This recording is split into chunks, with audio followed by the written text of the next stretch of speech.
my work, for those of you who are new to this stream, and you're going to have to put up with my croaky voice today. I have a bit of a cold or something that I'm getting over. So if I have to disappear, I might disappear randomly here and there throughout the stream. So yeah, just to clear my throat and stuff like that. So the show must go on.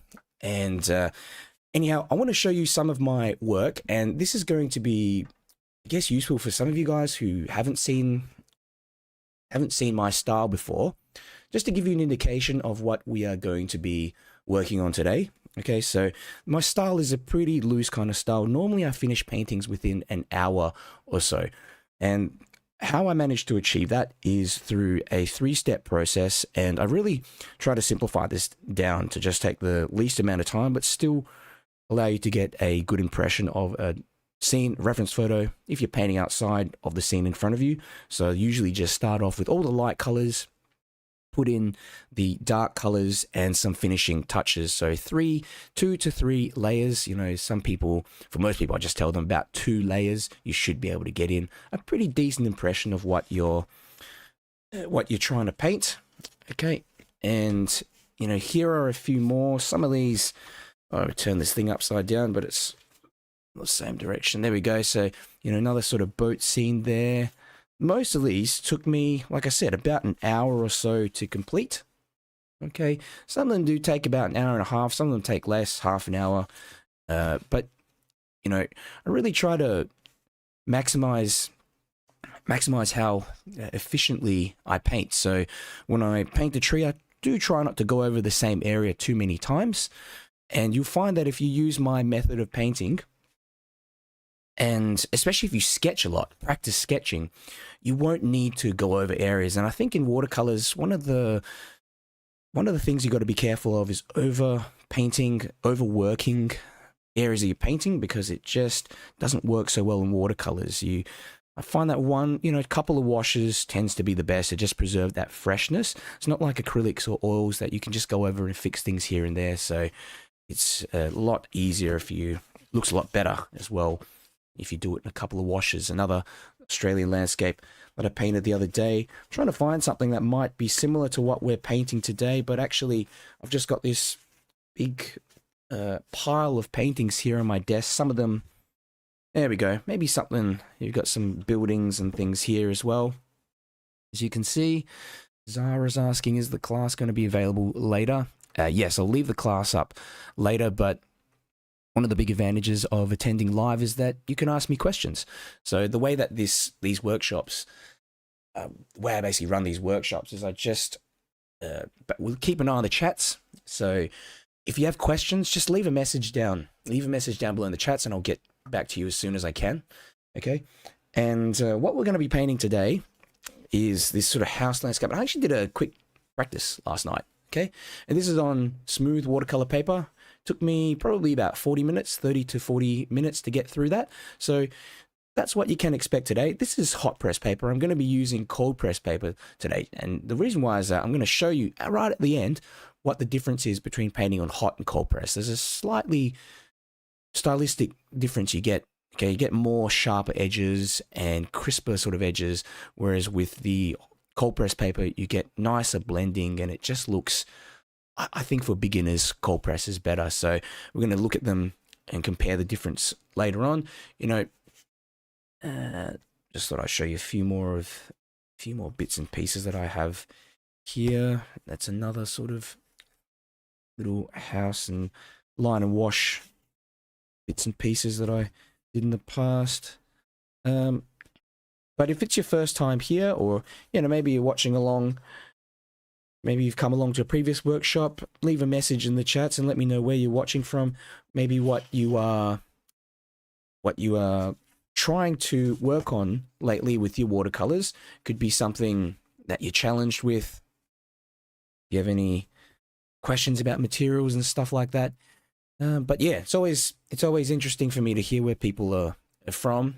And yeah, so look, I think just showing you all these paintings give you, like I said, a bit of an indication of what to expect in terms of the style that we're going to be focusing on today.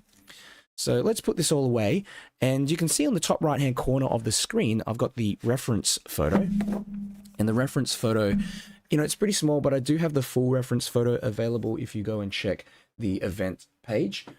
Otherwise, you know, you can always just follow along with me. And because I'm going to do the drawing at the same time. Hassan's asking, I'm getting into watercolor. Why is cold press better for beginners? And what's your thought about Baohong student paper? I just ordered a roll of Baohong hot press paper. So cold press, I think, is better because it's more forgiving. So this is hot press here. And you'll find that if you're not good with your timing, if you are a little bit late, because it dries quite quickly, painting wet in wet shapes, so getting these softer blends of colors can be trickier on hot press. Okay, so that's just something, yeah, it dries faster. You don't get that texture, so when you want to get those little bits of sparkle of color, you know, that you drag your brush over the paper really quick to get a bit of that sparkle, it doesn't really work on hot press. So you can see it's just completely flat. So I would say it's probably less versatile, but the advantage is that you get a lot of detail and crispness of color, and the colors are also more vibrant. Somehow, I'm not sure why, but you know, the texture of the paper just seems to dull the color a little bit more. Okay, Baohong paper, fantastic. So I use Baohong paper pretty much all the time now. I switched over. I used to use a paper called Saunders Waterford. It's a British English paper, so it's a great, great stuff. But Baohong is it's a lot cheaper here in Australia, and you can order it. For me, I just order it from an art supply store. So if you got a roll of it, I mean, that's fantastic. So thank you for coming along. We've got Donna from Niagara Falls. We've got Yvette. How you doing, Yvette? Yvette Paul and Pamela, both my students as well, watching along. We've got Randy. Good to see you, Randy. And fantastic. I think that's all the questions for now. If you're liking the video so far, do me a favor and click the like button. All right, we are going to get started. And yeah, like I said, I got a bit of a cold. I'm getting over a bit of a cold, and so I've got a croaky frog voice. So do excuse me if I have to run off every now and then to clear my throat. But yeah, let's get started with the drawing. Okay, now the drawing, this is quite important because we want to make sure we have a good foundation for our painting. A lot of tutorials that you do online, you'll find that people just don't kind of talk about the drawing very much. It's kind of it's just assumed that you know how to draw. Okay, but yeah, I think it's good to have a rudimentary understanding of what you're doing when you're drawing, so that when you're outside, you know, some people like to trace. That's fine. Okay, but I'm going to walk you through what I do. Now, with this house, what we want to try to figure out is roughly where the house is in proportion to the rest of the trees and all that kind of thing. So I'm going to mark out the base of the house, so roughly where it touches the ground. And I'd say it's about a quarter or less than a quarter down the page. So I'm going to draw a little line here, roughly at the bottom of the page, like that. It's about a quarter of the way up from the bottom of the page. Okay. We also have to figure out where the house finishes off on the left and on the right. So if we basically look at this left side of the house, you'll find that it comes in about maybe a third of the way through the scene, third of the way through the page. So if you divide the scene up into thirds, maybe a little bit more than a third, you know, this will be the boundary of where the house touches all the trees and stuff like that on the left. Okay, so just going to draw that line there on the edge like that. Okay, and I'm wondering, can you see the actual line work? I'll just reduce the camera brightness just so that you can see this. I'll have to bump it up a bit later. I'll draw a bit darker as well. Okay, just so that you can see this properly. And when I raise the brightness, sometimes it makes it quite difficult to see what I'm doing. Okay, now also we want to make sure that we're leaving some room on the top of the house for the sky. So what have we got here? We've got a triangle. Okay, it's basically a triangle. Goes up, goes down like that. Okay, and then we've got this kind of box-like shape underneath like this. It's like a triangle with a rectangle. Okay, triangle, rectangle. So always try to look for shapes. And we go down further, we've got this area of the rooftop, like that. And I'm going to move that along and just create a little indication of that rooftop, like that. This is the darker section of the rooftop there. Okay, a darker, slightly darker section underneath. So if you're following along okay, let me know. If you have questions or if it's confusing, drop me a message because I'll answer your questions while you're here. I think there's a question. Hard to see. Okay, let me see if I can do something about that, Susan. Maybe tell you what I'll do, Susan. I'll zoom in a little bit. How's that? All right. Maybe you can raise the brightness. I'll change this up a bit later.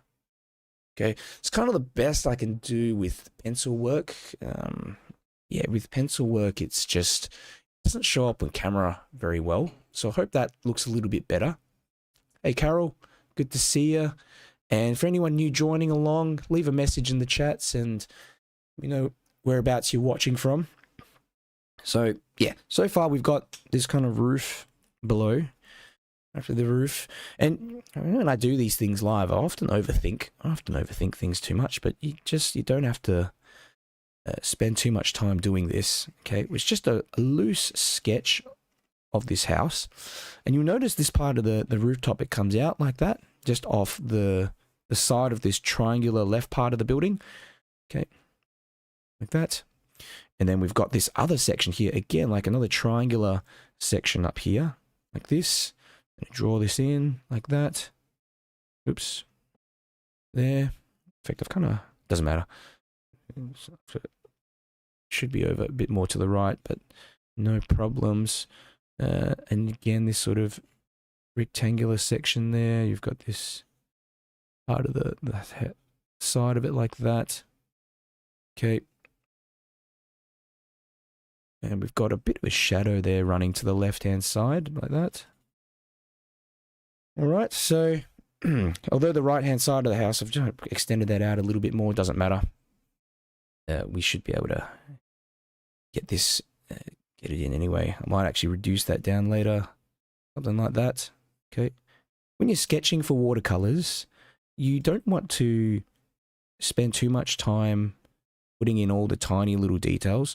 You want to pencil them in roughly where they are, but you want to you want to do most of the work later on when you're actually painting. So see how I just simplify things? They're just shapes. Really just shapes. Here on the top of this house, there's these horizontal lines there. And we've got another window here. Just a rectangle. Simple rectangle there. What have we got to the left and right? We've got these kind of shutters or whatever, yeah? These kind of darker colored shutters. So that, I don't do this enough these days, but sometimes I'll just grab a sketchbook, and if you've got like a loose bit of paper and stuff, just draw lines, draw shapes like rectangles, squares, triangles, and you just get better at simplifying things down. Because at the end of the day, everything in the world is made up of these smaller shapes. Okay, so if you can, as you can see, kind of drawing on a weird angle just to make sure you guys can see on the camera, but keep some of these lines straighter. Okay, got the roof. We've got these two bits of these features on top there. Let's work our way further down the page, and we've got this kind of supporting beam here, running downwards like that, like sound like a porch. And we're going to run this one down. And I don't actually know where this scene is. I think some of you guys watching from the States might know, because there is a flag, the American flag here. So we get that flag in. I got this off a free reference photo website. So Yeah, I wonder where this is. It's a nice looking house, isn't it? And I'll just put in a little indication of it like that. You don't have to put in, you don't have to put this in if you want. It's an additional detail. And this kind of shade here as well. It's got a trapezoid like a trapezoid like structure to it. That's kind of like a rectangle, but with the edges on a slight slope. Okay, I'm now making it a little bit bigger as well. And you know, you see these little supporting beams and stuff like that behind here. There's like it's just a darker section. It's the darker section, and then over here it looks like there's some kind of, you know, the front of the house. I do like the fact that there is some kind of shadow running across that side of the house as well. So quick indication of that. And we're going to carry this along a little bit more to the right hand side, run that supporting beam up like this. Okay. And, you know, like I said, I'm not really super fussed on all the little details. I'm just trying to get in a quick indication of what's happening. Yeah. I think these are some stairs maybe running down. You can't really see. It's all in the dark. Okay. One thing I'm going to skip over is this fence, because I did a sketch of this before and I found that the fence in the front just, I don't know, it looks a little bit jarring and draws attention away from everything else. So I thought I'd skip over. But if you want, you can put in the fence later on. And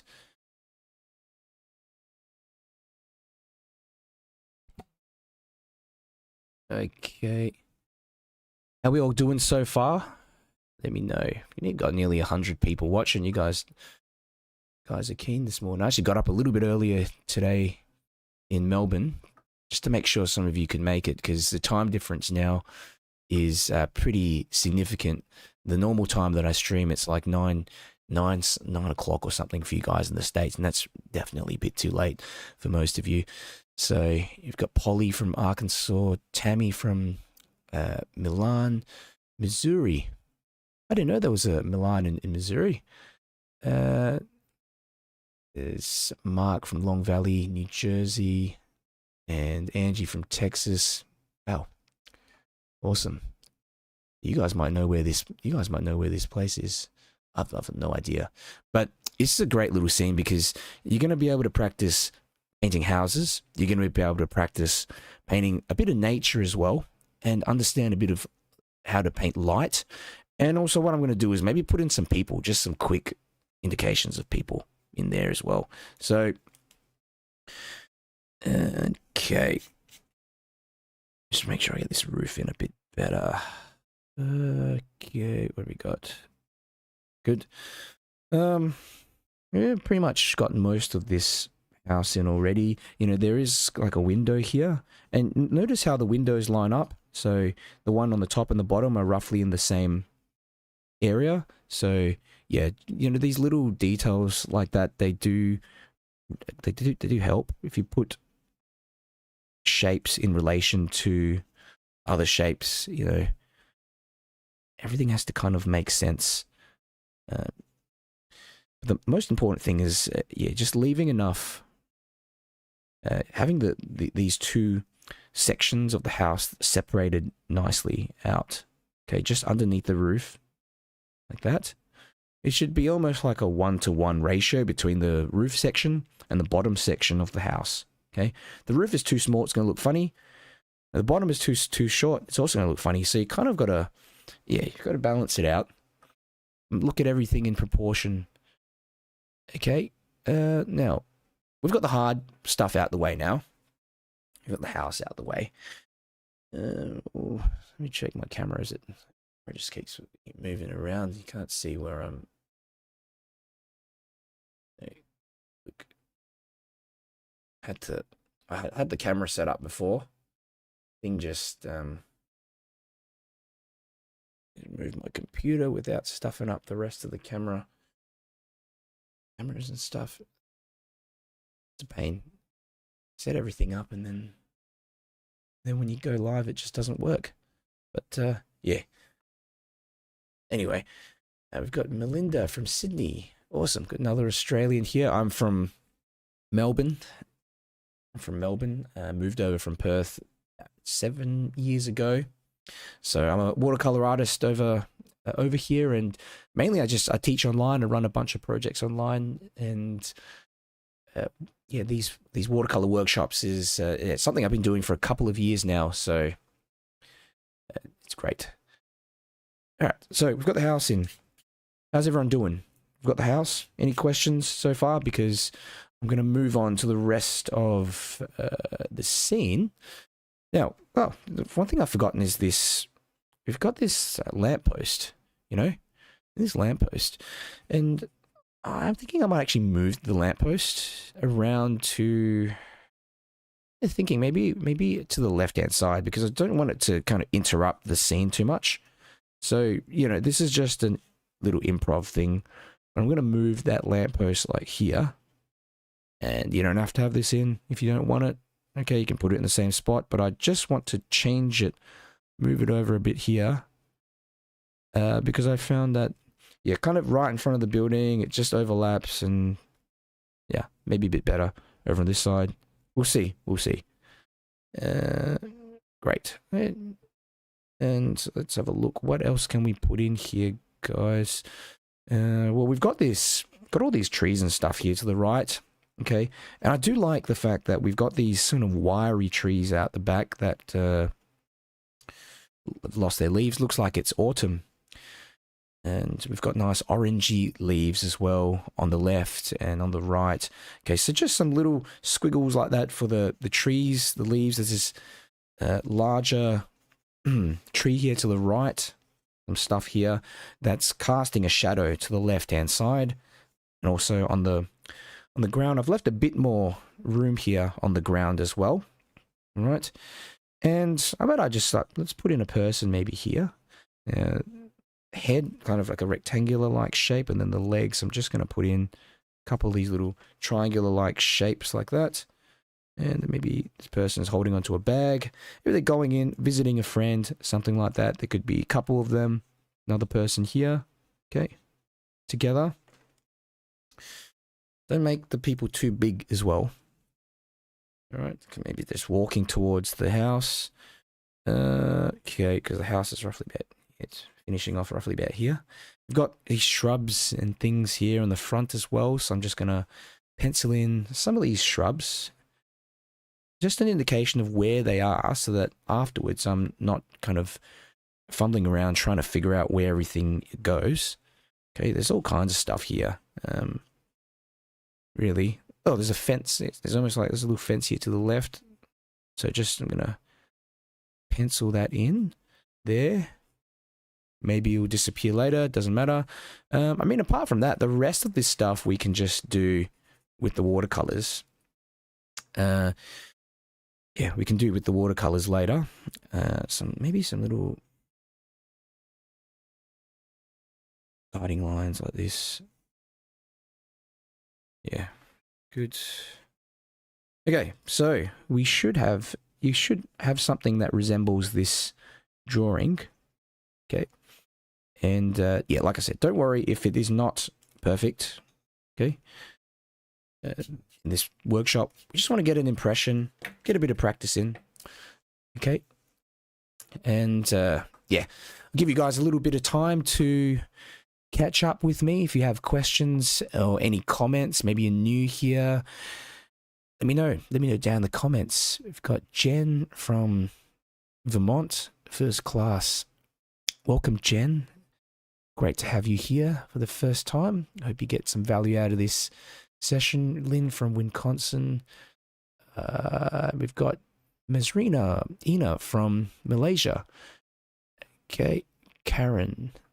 Steps. Yeah, you can put steps in there as well. Just put in some horizontal lines, just indicating some of those steps. Okay, and yeah, I'm going to run through this whole workshop right at the end as well. If you hang around, I'm going to talk about a program that I have running, a 70-course program. Usually talk about this at the end of the show, but not before I show you how to paint this entire thing start to finish. So let's get cracking with the painting. I'm going to actually zoom out a little bit with my camera. That way That way you will be able to see. That way you will be able to see my palette, kind of what I'm doing with my palette as well. I might have to move a bit to the left. Okay, how's the brightness? That needs to be a bit brighter. Yeah, do let me know if you know, if there's any issues with the video. I think that's, I mean, the audio is super important as well, but the video is just as important.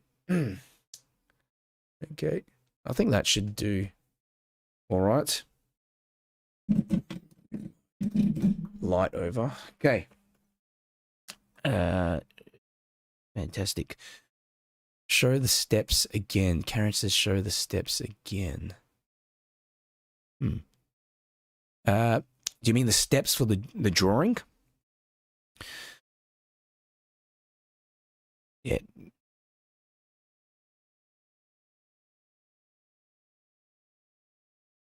Right.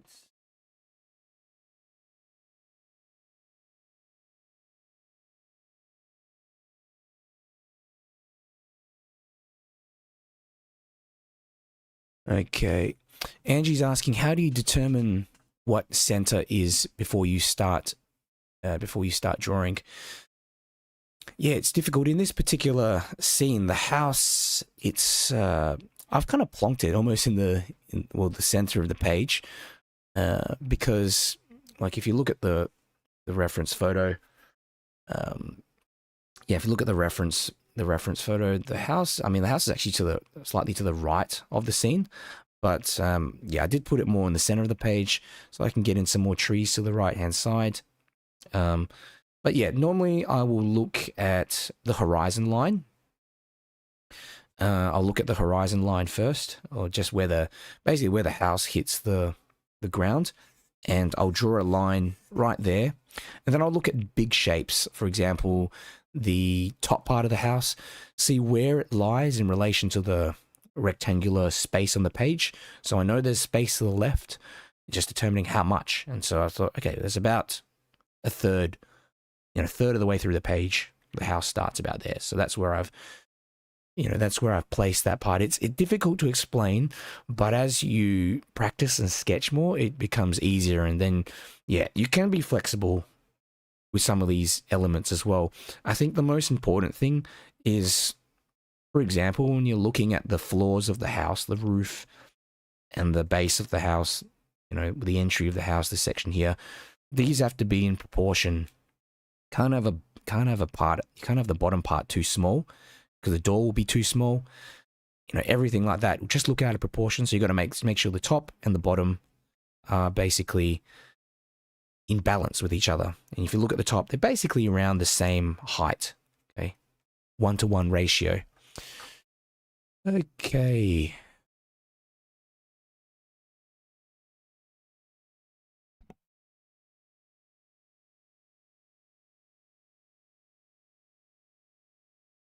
Okay.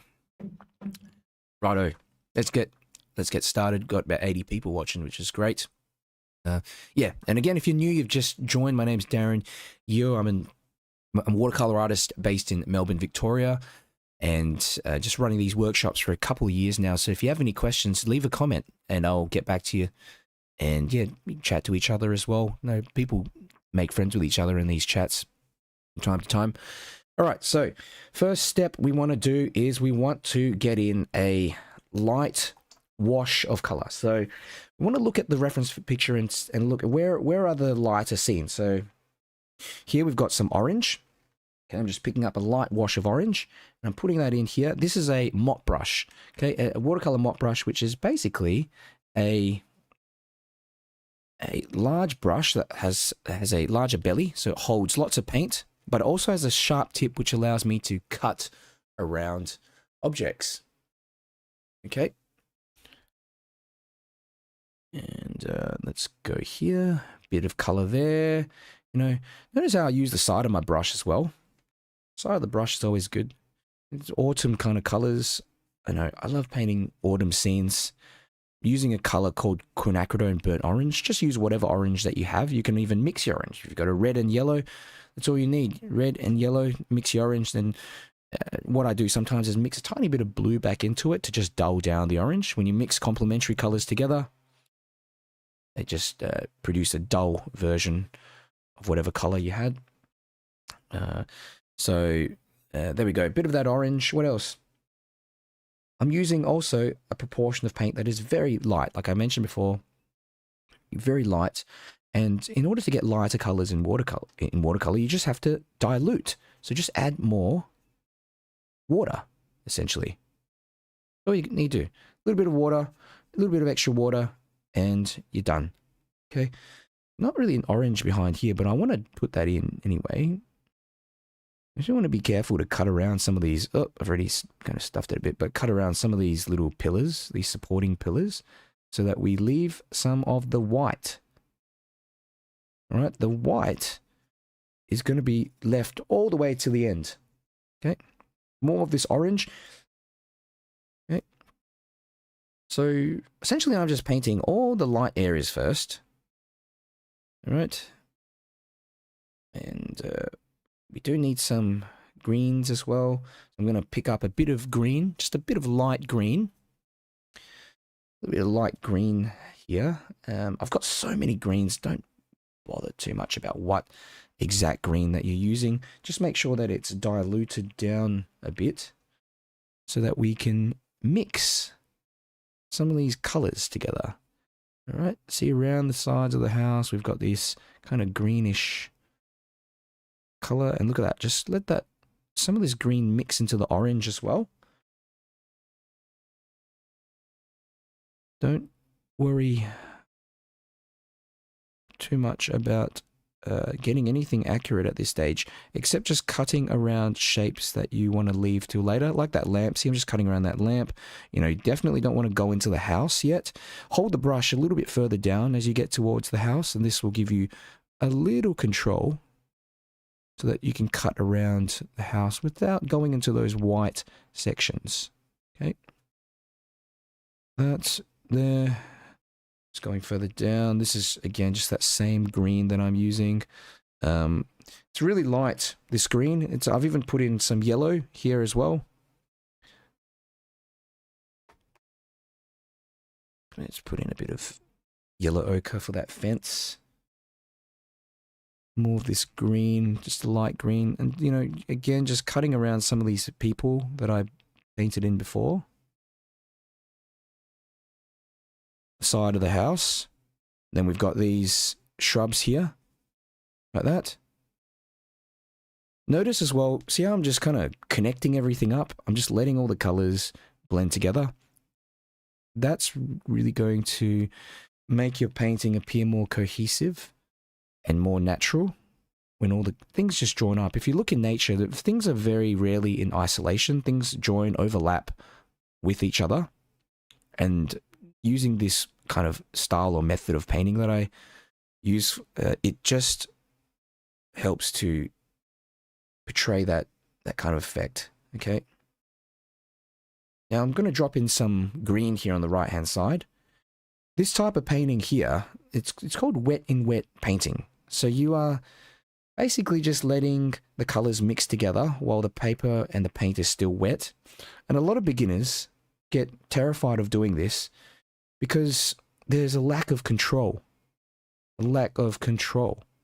And what do I mean by that? Well, when you're painting, things mix together. And it's very hard sometimes to predict what's going to happen. As you get a bit more confident with your painting, you'll find that you can predict these effects, what's going to happen. But a lot of the time when you're a beginner, it's very difficult. But the only way to get this kind of softness in here is by letting it blend together. Okay, so give it a try. Have a bit of faith. Give it a shot. Sharon's asking, is my board tilted? And am I using Daniel Smith? No, my board's not tilted. But normally, you know, I sometimes put something underneath, like even on a slight 10-degree angle. That can help. Yeah, just helps the paint run down so that it doesn't pool in areas. If you get a bit more controlled with your painting, it, yeah, you can get by. I've just forgotten to actually do it today. But that's a good pick up, Sharon. something just, you know, helps to bring the paint downwards. Okay, and it leaves a little bead of color here, which means I can continue that down without it drying off. We don't want this area to dry off just yet. Okay, I'm going to go into the sky with some cerulean blue. Let's just drop this in. It's just a bit of cerulean blue. Okay, and I'm actually going to go a little darker than usual with the cerulean blue, just because I want to make sure I get this the roof of the house just sort of popping out a bit more. And all this stuff, all the house I'll paint in a bit later. Okay. And some of that paint is still wet. See? Doesn't matter. Just let it blend, let it mix a bit. Well, like I said before, it will just, I find, look better if you do this. A bit of blue running through there as well. Okay, around these areas you got to just be a bit more careful where the sky overlaps with the house, to just leave it white. Okay, so you've got the sky, look at that, it's just all blended together. Some of you might be panicking by now and thinking it's all running together. It's, you know, don't worry, we'll sort that out in a moment. This first wash is the most important part. It's kind of like you're painting the light of the scene. Now let's move down, and I'm going to just carry some of this green, a little bit of this green down as well, and I'll put in some quinacridone gold into this green. Just change it up a little bit. This could be some grass or whatever. Here, here, doesn't matter. Okay, something like that. And as I move down the page, I'm actually going to pick up some yellow ochre, and let's just put that in here at the base. I've also have a little bit of white. Okay, a bit of white and yellow ochre together. Okay, I just want to create some warmth here on the ground. Okay, very light wash of yellow ochre, a bit of titanium white in there as well. Right, there we've got it. We have essentially the first wash in. Okay, really, I mean, you can, at this point, some people would like to drop in, you know, some extra darks and things like that. You don't need to, but, you know, implying a bit of these slightly darker areas, especially because the scene is starting to dry in parts. You can get away with this again. See, just dropping in a bit more, but with the second wash, I'm really gonna make this effect more pronounced. But this is just a little bit of wet and wet effect. Okay, look at that.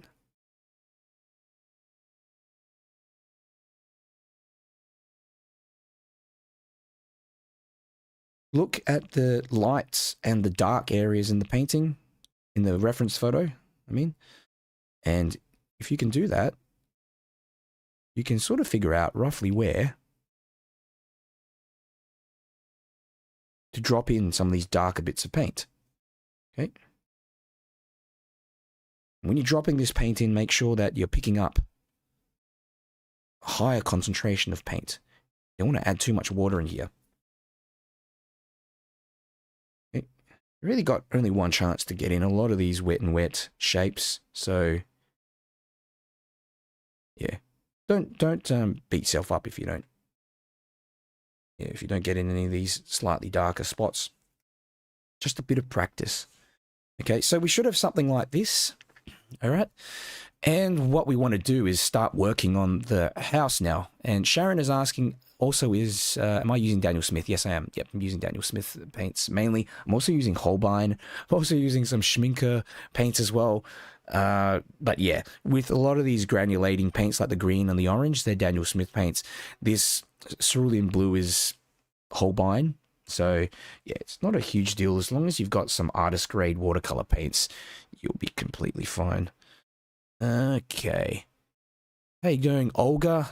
Olga says, sorry, I am late. That's all right. You rewind the video and you can rewatch things. If the steps are a little bit too quick for you, you can always do that. Alrighty, so this is starting to dry off. I'm going to use the hairdryer. I think I'm going to just, yeah, I think I'm going to use the hairdryer a little bit on the edges just to speed this up a touch.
And it's pretty cold here in Melbourne. Normally this would have been dried already.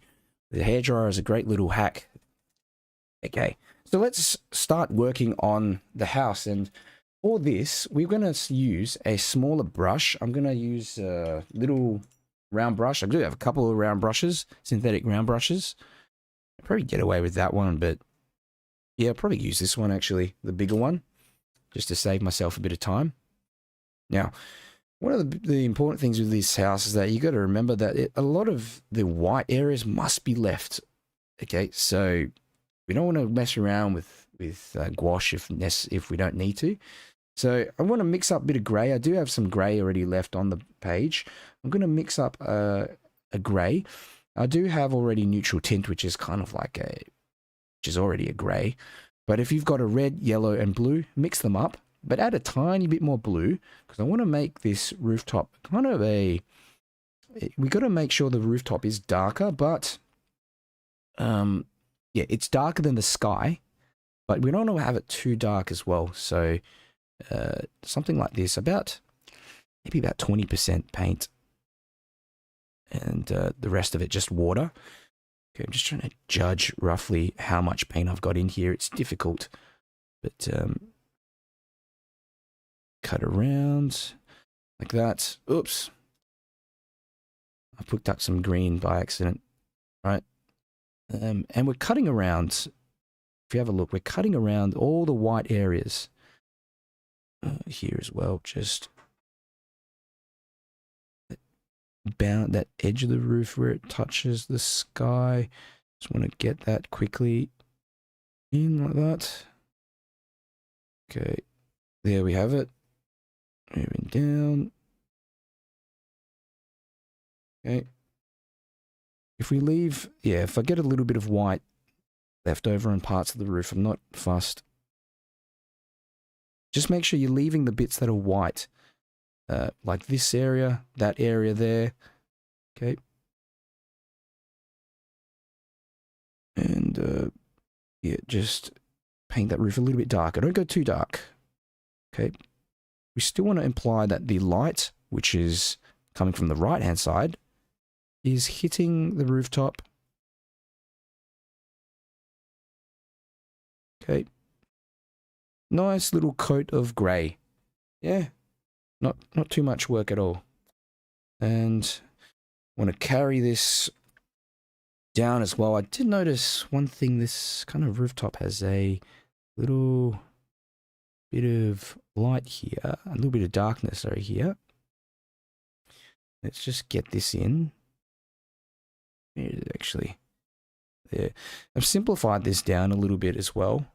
Okay, there's actually more detail, definitely more detail running through this section, but for the sake of simplicity, I'm just going to make it more simple, like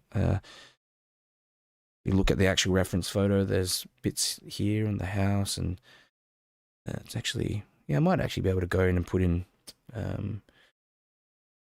get in the trees in the back later with the darker wash. There, let's worry about that later. Let's just get in these shadows, okay? Tiny little bits of shadow, like that. I'm going over it again a little bit there. Sometimes when the paint hasn't completely dried, you can do this type of stuff and just kind of feather in a little bit of extra paint. Okay, further down, what have we got here? We've got oh, all this. There's so much stuff to paint in, but one big thing to remember is that this bottom part of the house, it is there's a bit of darkness in here. Cutting around that flag, a little bit of darkness underneath here, and then underneath, it's just white, you know. So leaving that bit of white below, but kind of making this part underneath the house a little bit slightly darker. Okay, I might actually leave this shade, put in so a few little guiding marks like that. Okay, for the shade, just to, you know, really emphasize that light more.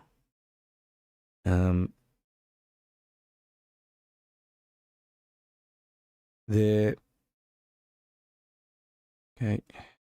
And this is not the end, by the way. We're just putting in kind of like a mid value, some of these mid values, right? Yeah, so they're not the darkest values, but they're kind of like the in between the light and the dark values. I think what I'll do for the windows as well is I'll drop in a bit of blue paint, kind of like a blue tinted paint, the same color as the sky. Right? I'm using a pretty large brush for this, and I like to do this so that I don't overthink things. I have a tendency at times to just overthink things and mess around in an area too much. The large brush just forces you to paint things with fewer brush strokes, which is the whole point of having a loose kind of style. Okay. And it's not so easy sometimes to get that loose style. It takes a lot of time because in essence, you're just trying to simplify a shape, a scene down into a few shapes. So those few brush strokes really have to count. Okay? These shutters on the left and right. See? Just a few brush strokes. And once it starts looking okay, I'm going to leave it. Carry on to what else I have here. There's some of these, you know, horizontal lines, aren't they? If you draw the lines, if you paint the lines, you end up having something that just looks more like whatever you're painting in the first place. Okay, but if you start looking at it as, oh, that's a window, that's a, you know, that's a rooftop, that kind of thing, it can be difficult for your mind to see them as shapes. So it takes time to just train your mind to see these shapes. I'll put in the left side of that little, what is it? It's like a attic or something. There's a bit of shadow here as well. Just put in a bit of that. Didn't get that in so well. Let me just try that once more. That'll have to do. Good. There's kind of these like vertical, not vertical, sorry, some horizontal lines. I'm just drying off my brush and see if I can like get in some of this stuff. Yep. You can take a bit more time than I am as well. I'm really kind of just doing this quickly. Kind of like these planks of wood. You know, you've got some more of them down below as well. Here, kind of like with the before with the pencil work. All right. So we've got in, pretty much most of the mid values, and we've got in the background. So really want to start putting in all the dark values all at once, bring out the contrast of this house. And Angie's asking, is that a liner brush? This is just a normal round brush, synthetic round brush.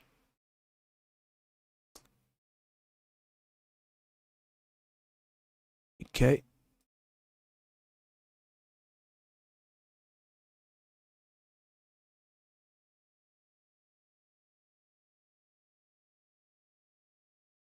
I think a bit of an issue with the stream. Guys, is everything okay on the Facebook stream?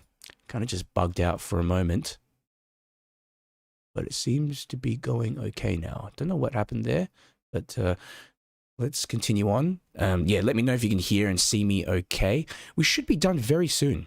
It should be done very soon. For the windows and panels, you can use a liner brush if you want, Angie. That probably make it easier for you. I've just used a smaller brush, the same brush really, the same one. Oh, that's weird. That's weird because it's frozen. Okay. Yeah, is everything okay, guys? Let me know if you can hear and see the video okay now on Facebook and YouTube. For me, it looks okay, but okay, fantastic. Yeah, this streaming software drives me nuts sometimes. All right, let's go in and get in some dark colors.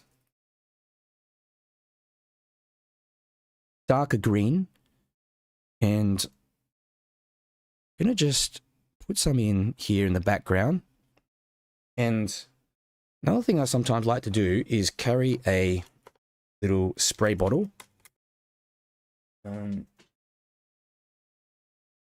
spray bottle just helps to spread out a bit of this color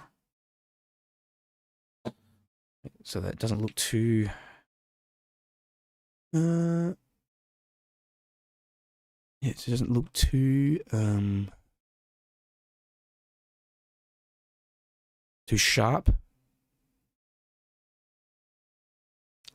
Okay. Yeah, looking at that reference photo. Well, leaving some of that previous wash as well, really important.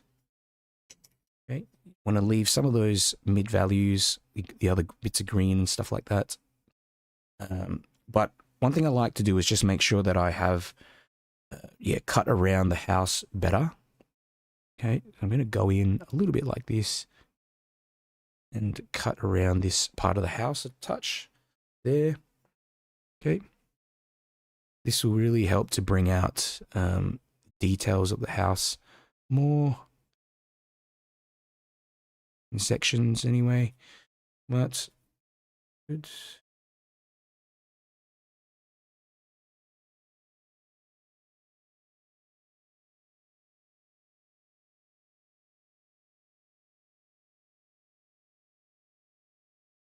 Cut around that part of the rooftop. Okay.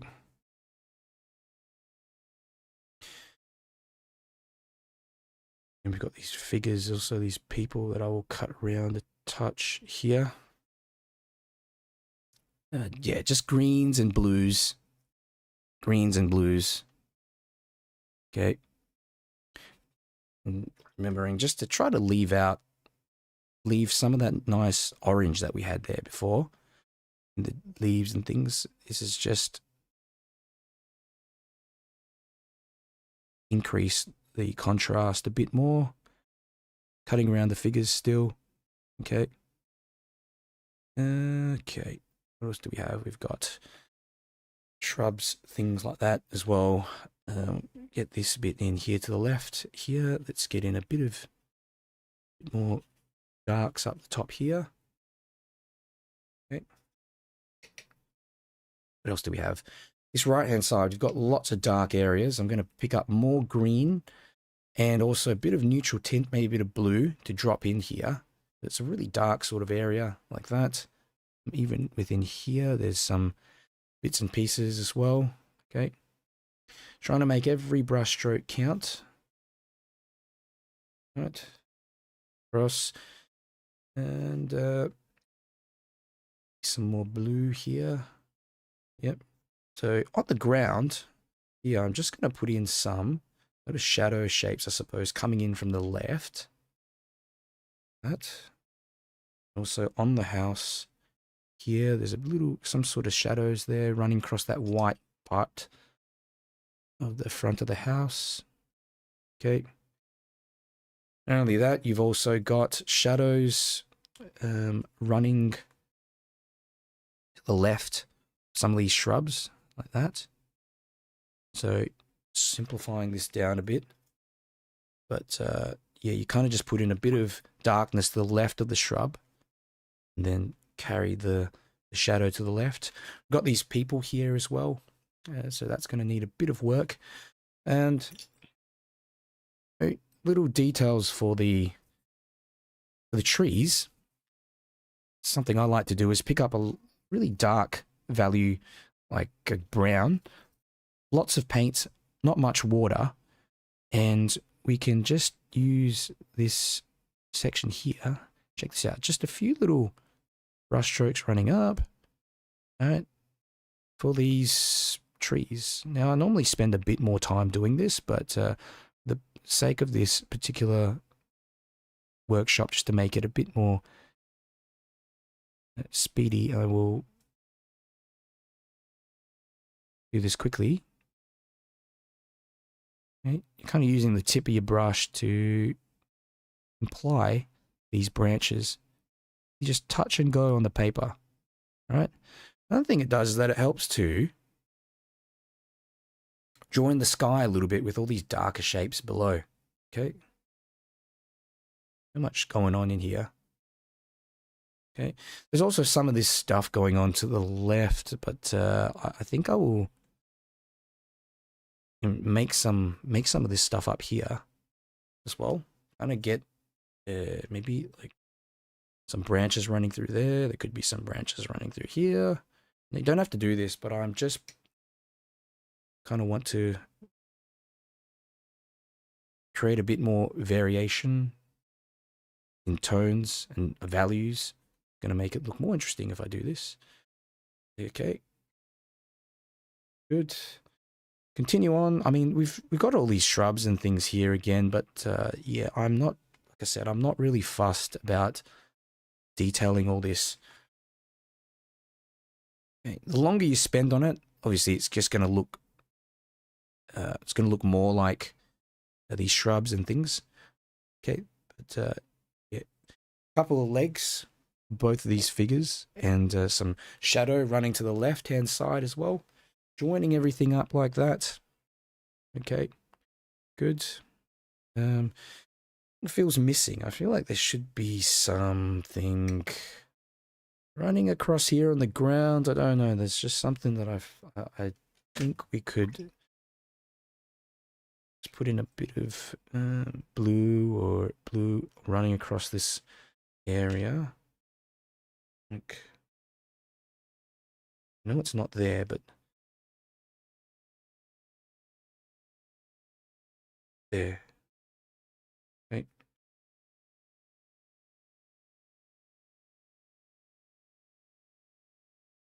All right. Now, time to work on the really dark areas of the house. Should all be dried by now. Going to pick up some neutral tint. Just any dark color will do. Any dark color will do. All right. Let's work on, for example, here. This sort of darker area underneath the house like this. It's kind of what I'd call the finishing touches that bring everything together.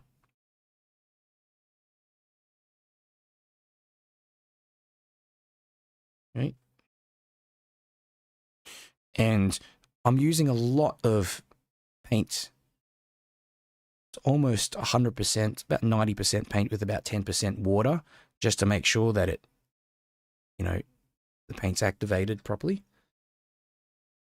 Also got this, like I said, this kind of shadow that's running here to the left like this.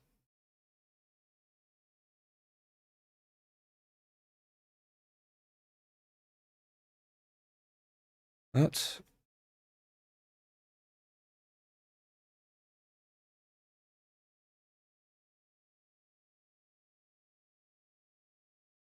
a bit more, some more darks underneath the rooftop here as well.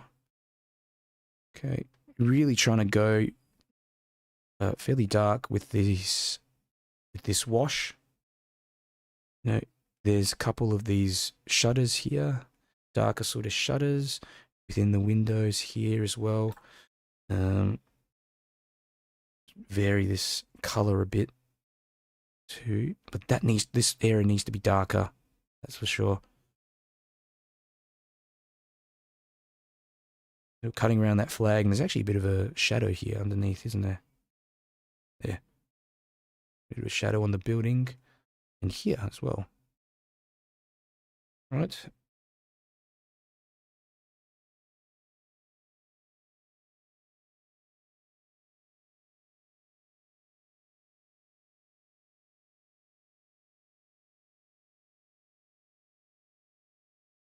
Really building touches the edges like that. I see how I just add in a bit of extra darkness on the edges. Helps to just bring the contrast out more of the house. A little bit, tiny bit there, yeah. All right.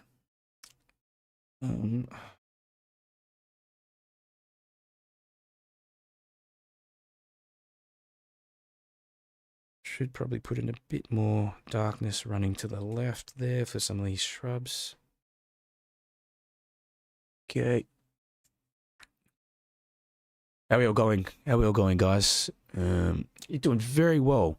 Doing very well to stick around this far. We are almost done. But yeah, let me know how you're going down in the chats. We've got about maybe 70 people watching. I can't tell exactly, about 70 people watching. If you liked the video so far, if you found it helpful, do me a big favor and click the like button on the video. So check out my YouTube channel as well. Does help a great deal just to get my videos out to more people. All right. Some more darks. I reckon we need some more here. That.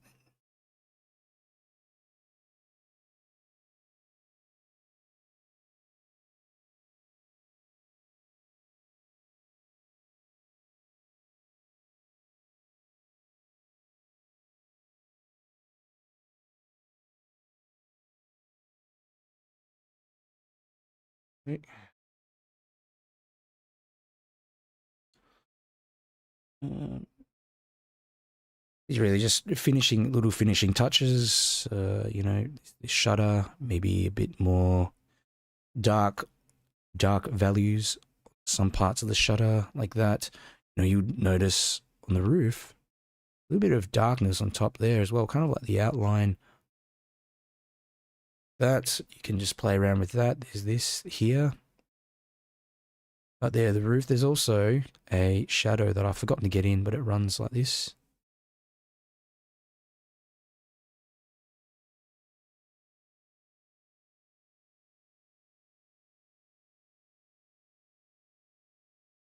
There's a shadow running to the left, like that.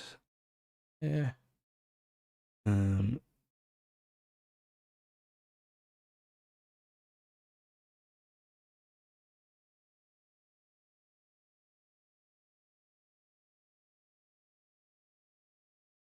Dark spots in the windows, parts of the windows.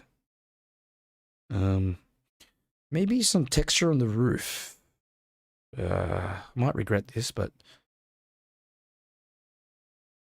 hold the brush right at the end and make some of these kind of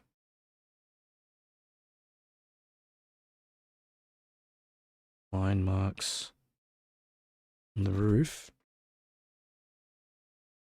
That. No, that looks okay. Further down as well, maybe a few further down here. Okay. I mean, apart from like all this stuff, we're at the 90% mark for this painting. Let's put in some colors for the figures. Maybe, ooh, what can we do for these people? Maybe we can put in some little. Up to you, whatever color you want to use. I reckon I'm going to use some red. This one, a little bit of red for that figure. They don't really look too much like people actually, but you can use your imagination. It sort of looks like them. And maybe a bit of blue here for this one. Right, blue shirt. Yeah. Does help to put a bit of hair for them as well. I'm going to grab some brown paint, just drop in a bit of something up there for their heads. That kind of look like a couple of people. What do you reckon? Yeah. What I might do is on the ground, put in a bit of maybe some little lines. Again, just kind of worried to stuff it, but some directional lines like this.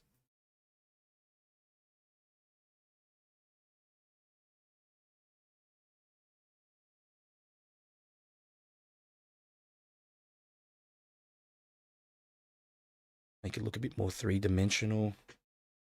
Like they're walking along a footpath or something like that. Okay. Yeah, I mean, some of you might figure the fence might make sense now, but I don't really like it, so I'm not going to put it in. That's the good thing about watercolors. You can just make it up and decide what you want at the end of the day. There's no particular rules. You got that artistic license, you know.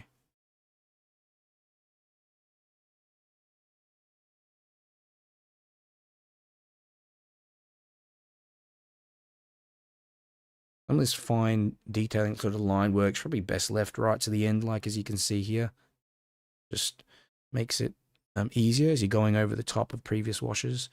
Did notice that there was a bit of darkness on top of this shade, so I will just go over the top like that. Okay. Darkness underneath here needs to be emphasized more, so again, yeah. Oh yeah, let's work on the flag. Let's work on this flag. All right, so we've got some red. I'm going to grab some red. Just a light indication of the American flag. Just use the tip of the brush for fine detailing work. The tip of the brush and holding that brush down as well. Yeah, further down the brush gives you more control. Okay, this is really quite a quite a basic indication. So don't expect too much. A bit of blue. Blue. Ultramarine maybe should do it. And let's drop some of this here, kind of like on the corner of the flag. How's that? That's not bad, eh? Oh. Blend a little bit, but come on. That's not bad, eh? Kind of looks like it. Looks like the American flag. Okay. We're almost done. I just want to show you a final little thing that I do. I can spend more time painting this. I can spend more time detailing everything, okay? But this is the gist of what you need to do, okay? The three-step process, like I said, painting the light, painting the mid-values and the darks, and adding these tiny little details. This final part is something really cool that you can do. If you have some gouache, a bit of white gouache, okay, I've run out. I need to go to the art supply store. I keep forgetting. Every time I run these workshops, I realize I don't have any gouache. And here we go. This is a bit of opaque white paint. And why would we need that, you might ask? Well, we do have some parts of the scene that we maybe want to bring out some light, a tiny bit of light. So I'm going to pick out a little bit of this gouache, it's opaque white paint. And I'm just going to mix this up with a very, very small brush. Very small. Come on. Synthetic brush. And this is driving me nuts. I do need to get a new bottle of this stuff. What we can do is put in some highlights, say for the top of the figure there, shoulders, like that. Unfortunately, this is not completely white because, yeah, the water I'm using is a bit dirty. Let me just spray a bit of this clean water in there. This will serve me better. That's better. There we go. And the shoulder. I've forgotten to get in this lamp as well. Just try to do that now quickly. Lamp. What does it even look like? Section like that. That's. There you go. It's a lamp, sort of, right? Even the rail, you know, yeah, just stuff like that you can imply. You know, again, it's just infinite amount of things that you can do. Put in more branches as well. Yeah, so back to the gouache, getting distracted. To the gouache. Oh, too much. Doesn't matter. Maybe this person's got lots of hair. There. And little touches of white here and there to bring back, you know, just some highlights. You might have missed out. Okay. It's just on the edge here of the house there.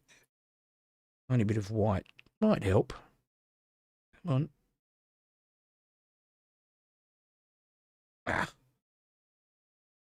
Gotta use this very sparingly. Like a touch and go sort of thing. Apart from that, I mean, we've done pretty well actually to preserve most of the light on here, so there's really not a whole lot more I need to do.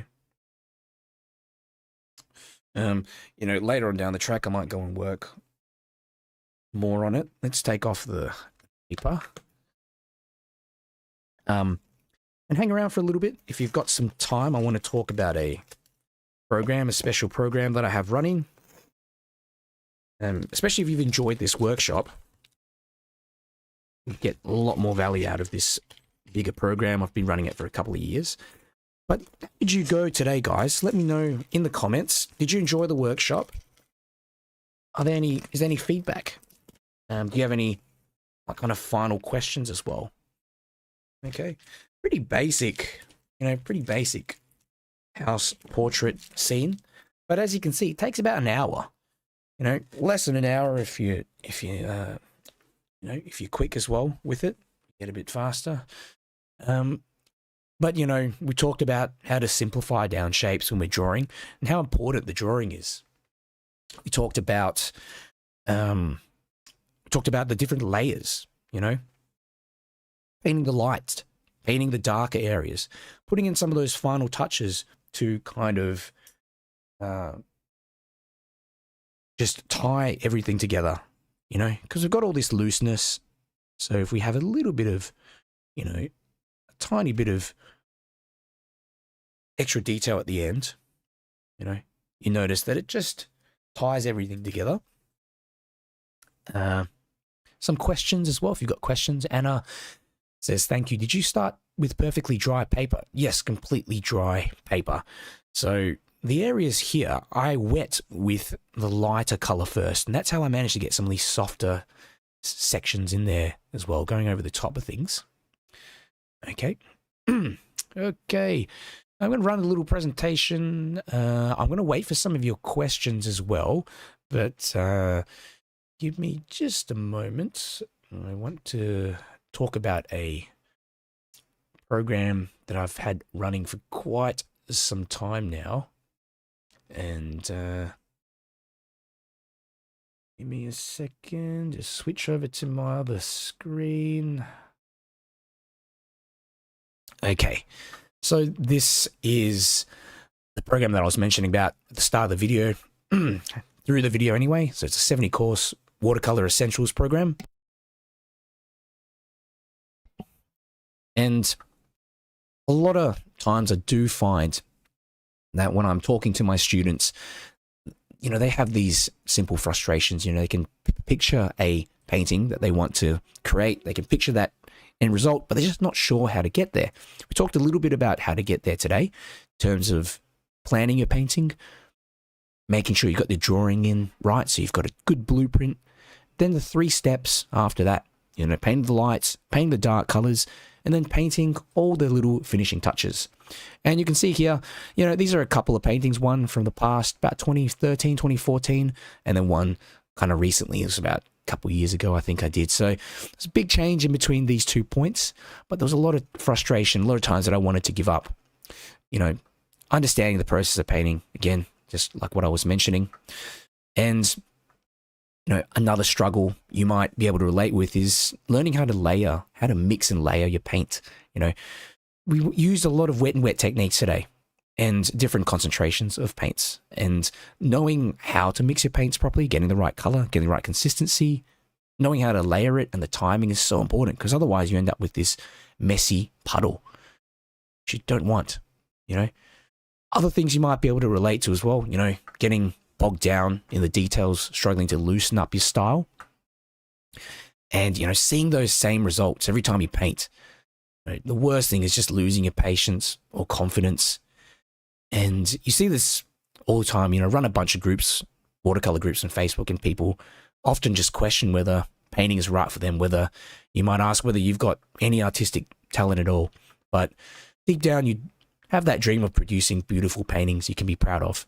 You can definitely get there. But when you're practicing in the wrong way and you're just guessing what you're doing, it's very easy to just lose patience, to just think it's not right for me. You know, another example as well, you know, 2013, I was painting stick figures, and something more recent here.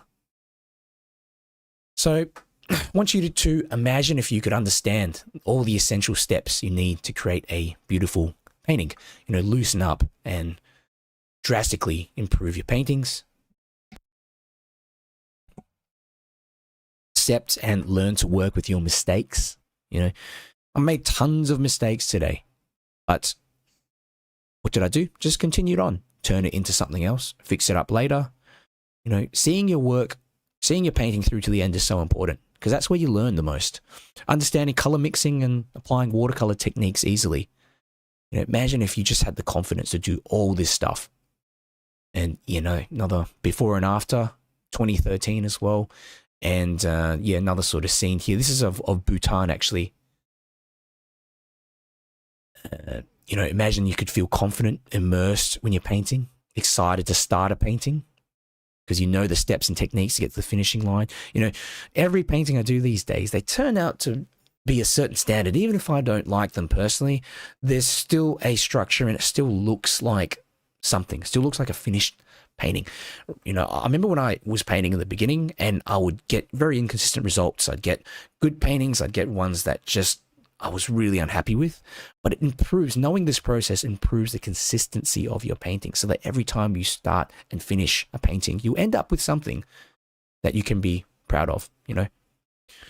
And nowadays, I do show my paintings to a lot of friends and family, and you can be proud to do the same thing. Connecting to your creative side is also really important. Imagine if, you know, especially if you're working a lot of jobs, it's very difficult to really express that creative side of yourself. And I think as artists, we're such lucky people to have a hobby, to be able to find ways to express that creative side, because a lot of people don't have that. Maybe you're retired as well, and you're just looking for a hobby. You're looking for a little bit of something to do, you know, really a great way. So this is what you'll learn in my 70 course program. You know, some of these things that I've already talked about before. Vision is something that I think I talk about a bit more than other instructors. So thinking about what you want to portray in your scene. Do you want to portray a, exactly as the reference photo? Do you want to change it around? Do you want to make it look like people are visiting the building like today? You know, put a couple of people in there. You know, changing it up so that it is unique to yourself. So this is what's included if you do sign up for my 70 course program today. There is a link in the video description as well if you want to check it out. 70 courses in there. There's, I think, 1,000 videos where you can learn landscapes, streetscapes, line and wash, portraits, flowers, and more. Get instant access, unlimited instant access to all the videos in there. Hundreds of hours as well of these paint-along demonstrations, plus 100+ replays of previous live workshops. There's something in there for everyone. You can learn at your own pace. It's all step-by-step, narrated in real time, like today. So if you enjoyed today's workshop and my style of teaching resonated with you, you'll definitely find this program helpful. And it's probably the best value program I've seen out there. I don't mean to toot my own horn, but there's just so much material in there that I give out. And this is a scene that's featured as well.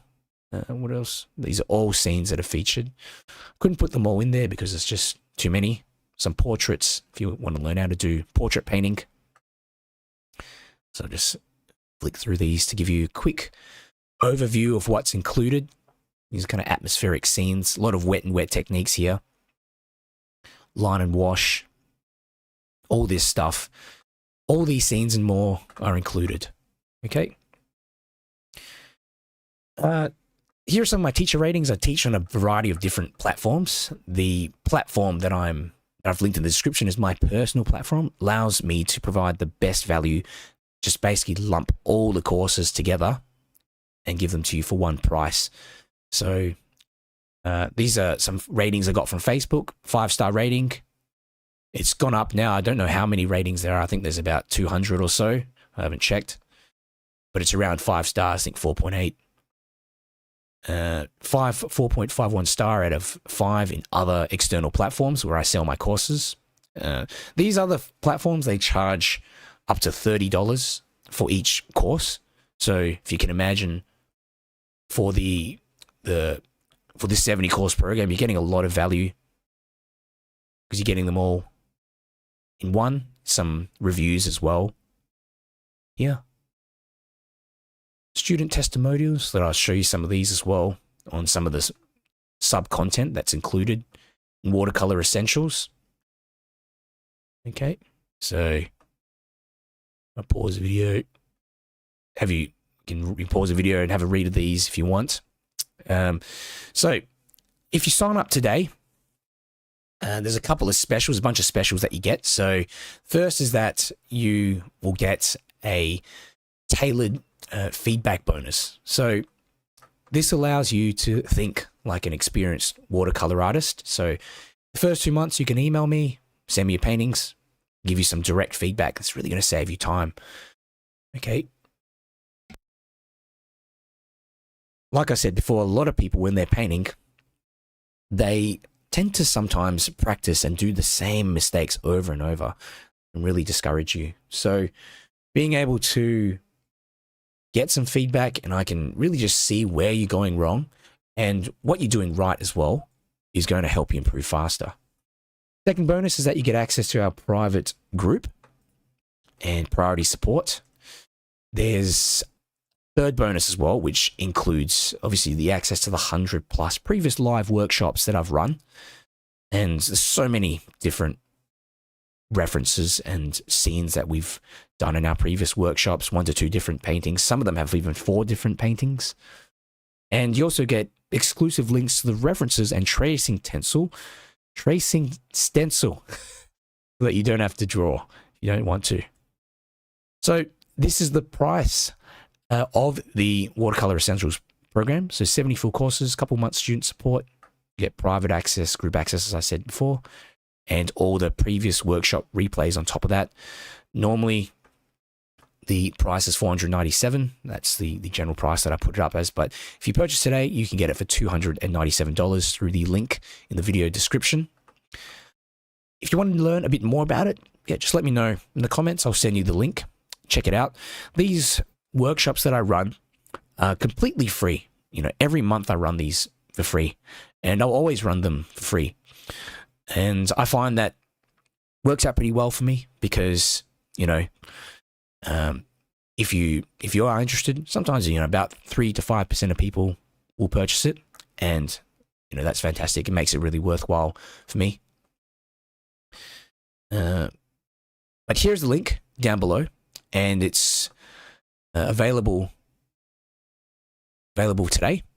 If you have questions, let me know as well. It's, like I said, probably the best value watercolor program out there, just considering how much content is included. You know, courses on so many different topics, and I even go into topics like painting values, light and dark values.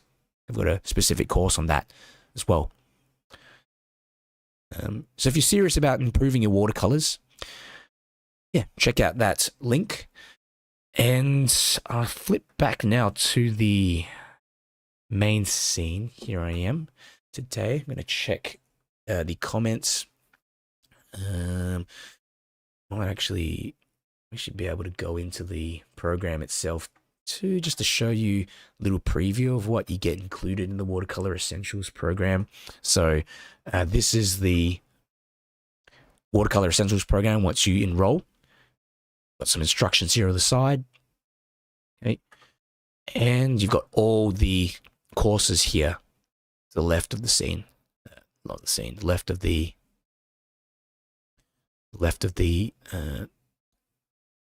screen. So you can just click onto all the different videos. It loads up a lot faster. I've just got my stream running, which makes it difficult to do both these things at the same time. But as you can see, you know, just click on the video. You can start anywhere you want as well. So you might want to start at the top, bottom. Each sub-course is designed to be completed independently. Okay, this is a scene. This is a sub-course that's included that has a cottage scene. And I do go through with a bit more detail as well, because, you know, during this workshop, because I'm answering questions and times of the essence, I tend to skip over a few bits and pieces. Little techniques like this, rubbing out techniques, lifting techniques, cover in a lot more detail. So flip back to the main scene. I'm going to go check a look at the chats now. Get back to it. Got 33 people still on this live. We've got another 7, so we've got about 40 something people. Yeah, how'd we all go today? Let me know. And Olga says, thank you so much. For me in this country, it's impossible to buy any course. I'm grateful for your free classes. Thank you, Olga. And it's fantastic to have you along. You know, I'm always going to run these free workshops, and each month. And Art House says access to future courses too. At the moment, I've capped it to these 70 courses because it's just gotten too much. You know. Since then, I've created another probably 15 or so courses. And at some stage, I want to break this one up into smaller packages. So for people who enroll now, you get the value of all those 70 courses. I just haven't had time to break them up. And thank you also for putting up with my crackly frog voice today. Still getting over a cold. Hopefully this microphone has done me some justice and make me sound a bit better than I actually sound in person. I think I sound terrible today. Ebliss Golding says, please send the link. Okay, I've just sent you the link. If you have questions, let me know as well. And Angie says, I've struggled with buildings, streets, and cars and people, but I like learning something each session. One of my favorites tonight. Picture when you started where I am. I don't have the confidence yet. I love those flowers. Thank you, Angie. Yeah, you know, I think it takes a long time to get that confidence and practicing getting the brush stroke, the brush mileage in. But once you have that 3-step process down packed, do some of my previous workshops as well. Go back and do some of them, because I do run some of the previous ones pretty quick as well. The ones that have 3 different seeds in there. That's going to help build your confidence and help you to internalize that process. Once you get it, you get it. And Monica's asking, will you do live workshops in Melbourne, please? Thinking about it. I do need to. I've been in touch with actually a bunch of venues to do some paint and sip events, but never kind of got around to actually organizing it. But at some stage, I will. Barbara says, thank you so much. Really love the class.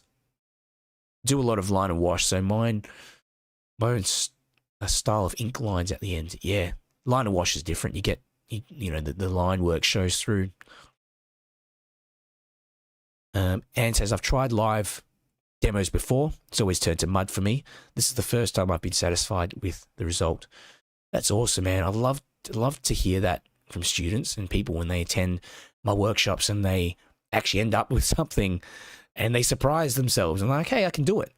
Because if you can get something, if you can end up with a good result once, it means you can do it again.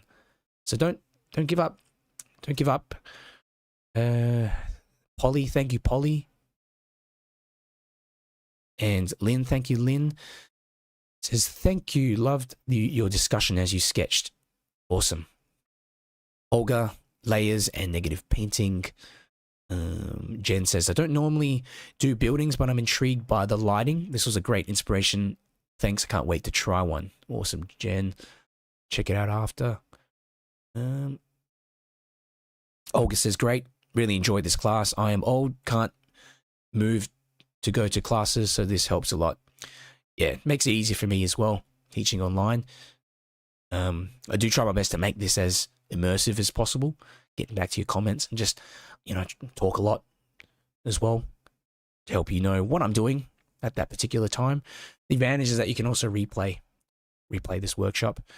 Jenny, good to see you, Jenny. And Jenny is one of my students as well. She's part of the Watercolour Essentials program that I mentioned before. Pamela as well. Pamela Meredith, like this painting. Awesome, Pamela. How did you go today? And Yvette as well. Basic but very effective. How did you guys go today? Did you learn anything different, or did you struggle with anything? Let's have a look. I think, yeah, Christine says, well, great, we'll paint it tomorrow. Still have a hard time being this loose. Yep. And you know, painting loose is just not a matter of painting with complete abandon. It's getting the confidence to know that, okay, I need to paint this shadow in, and I've only got 3 or 4 brush strokes to do it. So I've got to make every brush stroke count. So that confidence and the practice of getting in those brush strokes beforehand just makes it easier for you to paint loosely. Let me go through some more comments down below. Sheila says, thank you so much for the course. Love your style and work. Thanks, Sheila. Thanks for coming along. And Angie as well. And if you're watching along later, and you've got questions, yeah, leave a question below. If you're still watching along and enjoyed the workshop today, click the like button on the video. It does help me out a great deal to get this video out to more people.